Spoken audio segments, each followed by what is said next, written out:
بعض روایتوں میں آیا ہے کہ ایک ایک بندے کو ہزار ہزار تک حوریں دی جائیں گی۔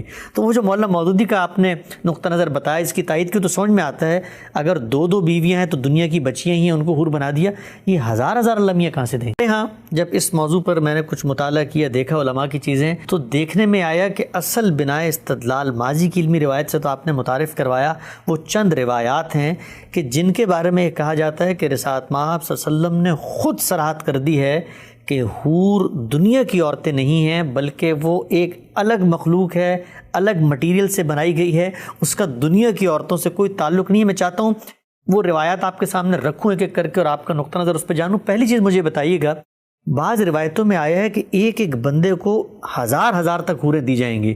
تو وہ جو مولانا مودودی کا آپ نے نقطہ نظر بتایا اس کی تائید کی تو سمجھ میں آتا ہے، اگر دو دو بیویاں ہیں تو دنیا کی بچیاں ہی ہیں، ان کو حور بنا دیا، یہ ہزار ہزار اللہ میاں کہاں سے دیں گے؟ مجھے یہ بتائیے کہ ہم نے امام رازی کو دیکھا، ہم نے ابن کثیر کو دیکھا، ابن جریر کو دیکھا، یہ حضرات اس طرح کی روایات کیوں نقل نہیں کرتے؟ یعنی جو روایات وہ تفصیلی روایات کے طور پر نقل کرتے ہیں ان میں بھی ان کو نقل کرنا انہوں نے پسند نہیں کیا۔ اس طرح کی چیزیں در حقیقت قصوں کی کتابوں میں لکھی ہوئی ہوتی ہیں۔ اچھا، یہ روایت اس وقت میرے سامنے ہے اور یہ دیکھیے کہ اس کے اوپر ہمارے محدثین نے کیا تبصرہ کیا ہے۔ اس میں جو ایک راوی ہیں داؤد کے نام سے، ان کے بارے میں یہ کہا ہے وہ ہوا وزا، یہ صاحب کون ہے؟ یہ حدیثیں گھڑتے تھے، یہ باقاعدہ حدیثیں بیٹھ کر بناتے تھے۔ ایک دوسرا راوی ہے اس کے بارے میں تبصرہ کیا کذاب وضا، یعنی یہ جھوٹا تھا، جھوٹ پر جھوٹ بولتا چلا جاتا تھا، لپاٹیا تھا اور اسی طرح حدیثیں وضع بھی کرتا تھا۔ حافظ ابن حجر نے اس پر تبصرہ کیا ہے۔ حافظ ابن حجر کی جو حیثیت ہے اس سے آپ واقف ہیں، وہ یہ کہتے ہیں کہ حاضل حدیث بے طول ہی موضوع علی رسول اللہ صلی اللہ علیہ وسلم، یعنی یہ پوری کی پوری روایت رسالت مآب صلی اللہ علیہ وسلم کی نسبت سے گھڑ کے بیان کی ہے۔ اچھا، یہ افطرا ہے اللہ کے رسول کے اوپر۔ اس طرح کی باتیں واعظ حضرات اٹھا لیتے ہیں، یہ دیکھے بغیر اٹھا لیتے ہیں کہ کیا بات ہے، کس طرح بیان ہوئی ہے، اس کی کوئی پرواہ نہیں کرتے۔ تو یہ ہماری بدقسمتی ہے کہ ہمارے ہاں علم کی روایت اس طرح سے واعظین نے ملحوظ نہیں رکھی جس طرح کہ اہل علم اس کو ملحوظ رکھتے ہیں۔ تو اس لیے یہ روایتیں بیان ہو جاتی ہیں اور ہمارے واعظین حضرات جو ہیں اس کی بنیاد کے اوپر ترغیب کرتے، ترہیب کرتے۔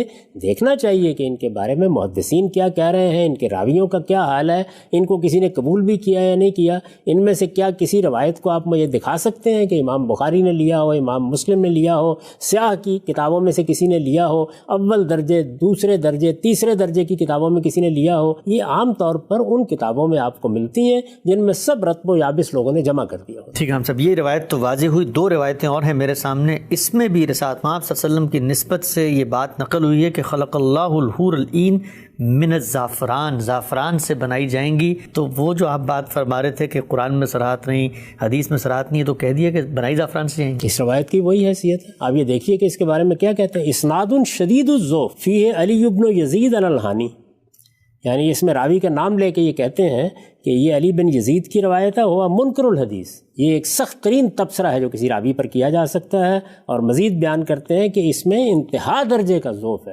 ایسی باتیں رسالت مآب صلی اللہ علیہ وسلم کی نسبت سے بیان کی جائیں گی، ان کی بنیاد پر ایک دیو مالا وجود میں لانے کی صحیح کی جائے گی، ان کو بیان کر کے آپ لوگوں کو دین پہنچائیں گے۔ یہ چیزیں لوگوں نے پہنچا دیں، انہوں نے بیان کر دیں، واعظوں نے سنا دیں، کتابوں میں لکھ دی گئیں۔ ان سب کی تنقید ہمارے محدثین کرتے رہے ہیں، اور میں نے ابھی آپ سے عرض کیا ہے کہ محدثین کی تنقید کے بعد اگر کوئی روایت پیش کی جائے تو اس کی تو ہمیں توجیہ بھی کرنی ہوتی ہے، کیونکہ زیادہ تر لوگوں نے اس پر اتفاق کر لیا ہوتا ہے۔ ان کو تو کسی نے قابل قبول سمجھنا ہے تو ایک طرف رہا، نقل کرنا بھی پسند نہیں کیا۔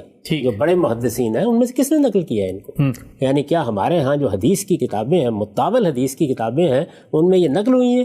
یہ اصل میں المعجم الکبیر میں ہے۔ ہر آدمی جانتا ہے کہ طبرانی کی معجم الکبیر کا معاملہ کیا ہے۔ جو روایت آپ مجھے بتائیے میں اس میں سے نکال کے آپ کو دکھا دوں گا۔ تو اس میں اس طرح کا رتب و یابس بہت بھرا ہوا ہوتا ہے۔ اس میں خامخواہ ان کو پیش کرنا، ان کو پیش کرنے کی جسارت کرنا، یہ کسی صاحب علم کا کام نہیں۔ آخری غم سب روایت ہے، اور اس روایت کی بنیاد پر بہت زور و شور سے استدلال کیا جاتا ہے کہ اللہ تعالیٰ نے یہ فرمایا ہے کہ میں نے جو حور ہے اس کی تخلیق اپنے عرش کے نور سے کی ہوئی ہوگی، اور یہ طبرانی ہی میں نقل ہوئی یہ روایت۔ اس روایت کے بارے میں کیا کہا؟ ابھی تھوڑی دیر پہلے تو وہ زعفران سے پیدا ہو رہی تھی۔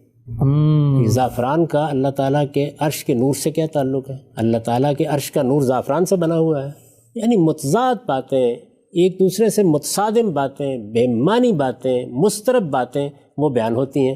اس روایت کے بارے میں دیکھیے امام ذہبی نے جو تبصرے کیے ہیں وہ یہ ہے کہ اس کا ایک طریق وہ ہے کہ جو سراسر جھوٹ ہے، دوسرا طریق کیا ہے، اسنادہ واہن، یعنی اس کی سند بالکل واہی ہے۔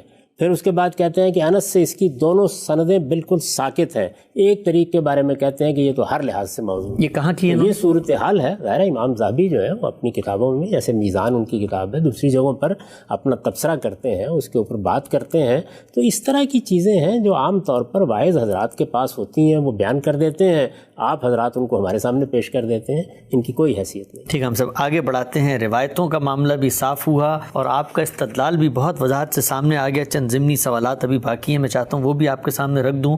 یہ جو پورا تصور ہے، جس وقت ہم قرآن مجید کو پڑھتے ہیں، روایتیں زیر بحث آئیں، عورتیں ملیں گی، مردوں کو عورتیں ملیں گی، اس سے جو جدید پڑھے لکھے لوگ ہیں، بلکہ جو مذہب کے بارے میں ایک تشکیک کا جذبہ بھی رکھتے ہیں، وہ یہ کہتے ہیں کہ یہ جو ان کے مذہب میں مردوں کو عورتیں دینے کی بات کی گئی ہے، یہ عورتوں کو مرد دینے کی بات تو کہیں بھی نہیں کی گئی، اور یہ پورا جو تصور ہے جزا و سزا کا، یہ تو شاید کوئی جنس کی تسکین کے ساتھ اللہ تعالیٰ نے یا الہامی روایت نے جوڑ دیا ہے۔ 10 جگہوں پر وہ بات بھی کی گئی۔ میں نے خود آپ کو بتایا کہ قرآن مجید میں یہ کہا گیا ہے کہ وَلَهُمْ أَزْوَاجٌ مُطَهَّرَةٌ، یعنی مردوں کے لیے عورتیں ہوں گی، عورتوں کے لیے مرد ہوں گے، ان کو بیاہ دیا جائے گا، تو کسی ایک ہی کو بیاہ دیا جائے گا؟ جگہ جگہ اس بات کو بیان کی ہے۔ اسی طریقے سے سورہ نور کی آیت میں نے آپ کے سامنے رکھی، جس میں یہ بیان کیا گیا ہے کہ خبیثات خبیثین کے لیے ہوں گی، طیبین کے لیے طیبات ہوں گی، اور دونوں کا ذکر کیا گیا ہے الگ الگ۔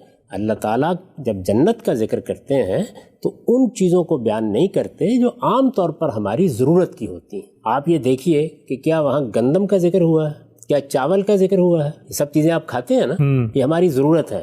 وہاں پر ان نعمتوں کا ذکر ہوتا ہے جو غیر معمولی طور پر اللہ تعالیٰ نے عطا فرمائی ہے۔ اچھا، یعنی باغات ہوں گے، ان میں نہریں بہتی ہوئی ہوں گی، پھر ان میں پھلوں کا ذکر کیا ہے، پھر پرندوں کے گوشت کا ذکر کیا ہے، غیر معمولی نعمتیں۔ اس میں کوئی شبہ ہی نہیں ہے کہ مرد کے لیے عورت ضرورت ہے، عورت کے لیے مرد ضرورت ہے، لیکن عورت اللہ تعالیٰ کی تخلیق کا شاہکار ہے۔ اس کا ذکر اسی طرح ہوتا ہے جس طرح پھولوں کا ذکر ہوتا ہے، جس طرح اللہ کی غیر معمولی نعمتوں کا ذکر ہوتا ہے۔ تو عورت کے ساتھ مردوں کا اس معاملے میں کوئی مقابلہ نہیں، وہ نزاکت، لطافت، حسن اس کا غیر معمولی مرقع ہے، اس لیے اس کا ذکر آتا ہے۔ تو اللہ تعالیٰ کے لیے یہ کسی طرح موضوع بھی نہیں تھا کہ وہ اس کو الٹ کر اس طریقے سے بیان کریں جس میں ایک طرح کا ابتذال پیدا ہو جاتا۔ خواتین کی شرم، ان کی حیا، ان کا ایک خاص طریقے سے آپ دیکھیے اللہ تعالیٰ تو اتنا خیال رکھ رہے ہیں، قاصرات الطرف، حوروں کے بارے میں بھی یہ کہہ رہے ہیں کہ وہ شرمیلی ہوں گی، وہ نیچی نگاہوں والی ہوں گی، تو وہ اس طرح کا ابتذال کا اسلوب کیسے اختیار کر سکتے ہیں کہ وہ یہ بتائیں کہ ان عورتوں کے لیے ایسے ایسے مرد ہوں گے؟ تو یہ چیز جو ہے یہ در حقیقت اس لحاظ کو پیش نظر رکھ کر اختیار کی گئی ہے۔ حسن ہے، جمال ہے، لطافت ہے، عورت نعمت ہے، اور بیان کا وہ اسلوب اختیار کیا جاتا تو ابتذال پیدا ہو جاتا، تو لوگوں کو اپنا ذوق بہتر کرنا چاہیے۔ ٹھیک ہے، ہم سب آگے بڑھاتے ہیں۔ نقطہ واضح ہوا۔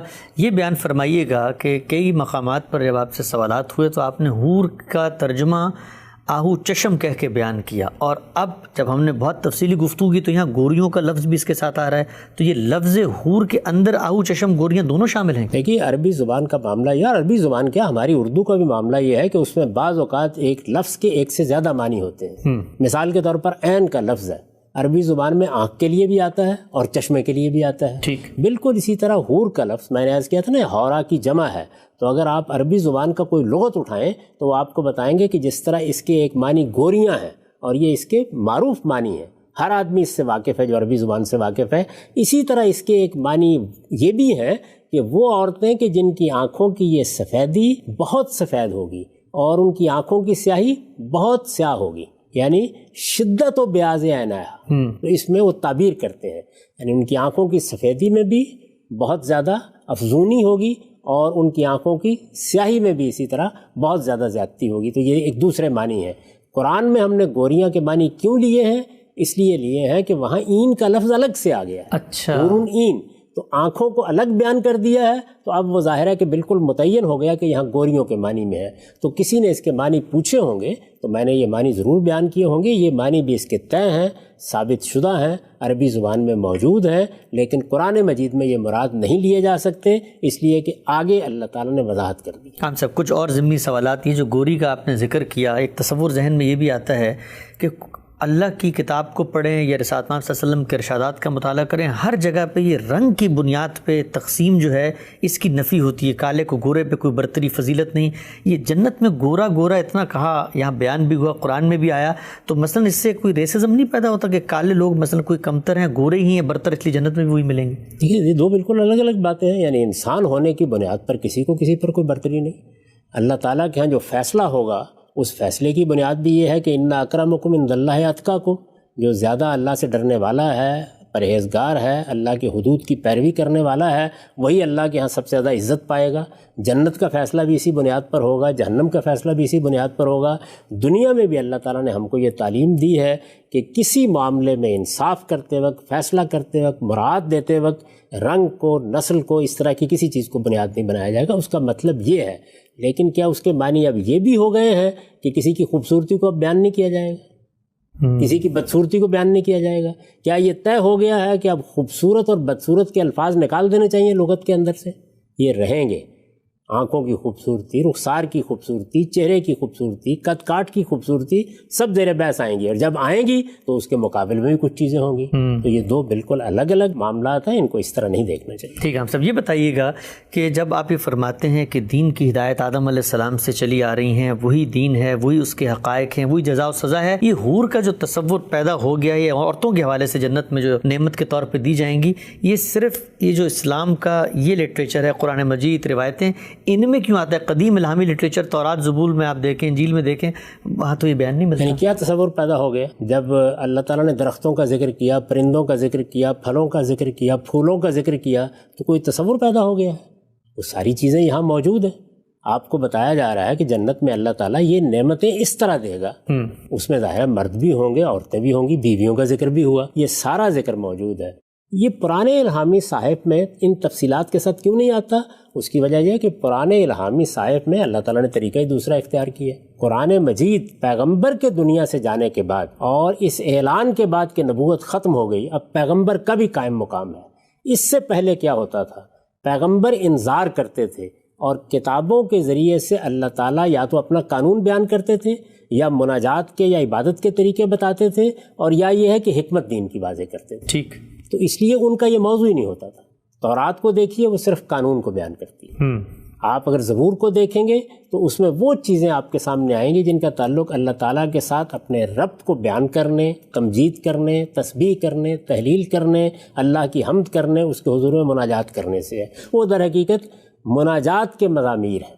اور حکمت، دین میں کیا حکمت ہے، دین کی کیا حقیقت ہے، یہ انجیل کا موضوع ہے۔ انبیاء علیہم السلام کے صحائف میں بھی عام طور پر انذار کے مضامین آتے ہیں، لیکن بالاجمال ان کو بیان کیا جاتا ہے۔ قرآن مجید نے قیامت تک ہدایت بھی بیان کرنی ہے، اللہ کا قانون بھی بیان کرنا ہے، اللہ تعالیٰ کی دی ہوئی حکمت کو بھی واضح کرنا ہے، اور اس کے ساتھ انذار بھی کرنا ہے۔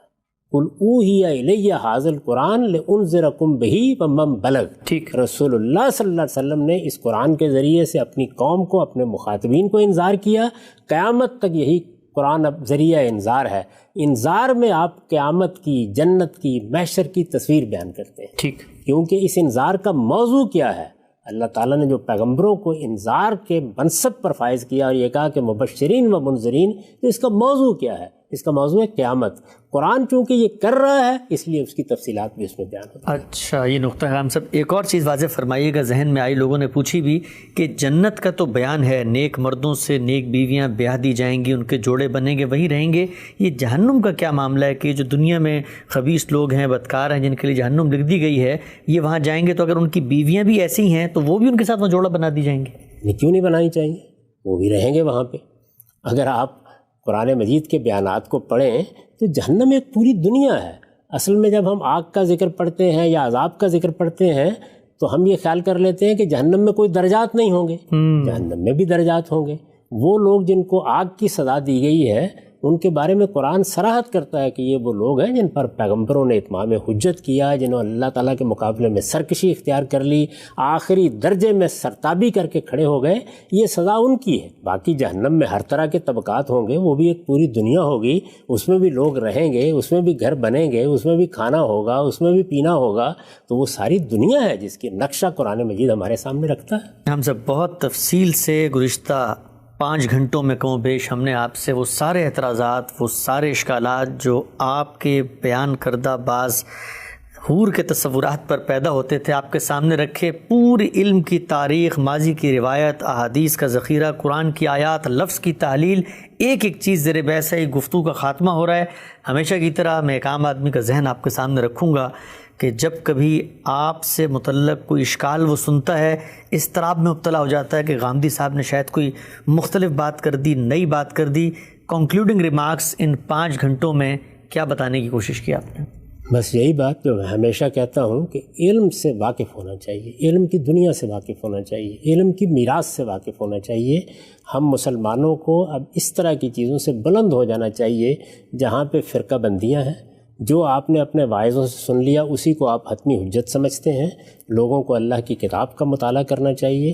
اسی طریقے سے رسالت مآب صلی اللہ علیہ وسلم کی نسبت سے اگر کوئی چیز ہمارے سامنے آتی ہے تو یہ تحقیق کرنی چاہیے کہ اس کی صحت کا کیا معاملہ ہے، وہ واقعی کوئی ثابت شدہ بات ہے، اس کو اہل علم نے قبول کیا یا نہیں قبول کیا ہے۔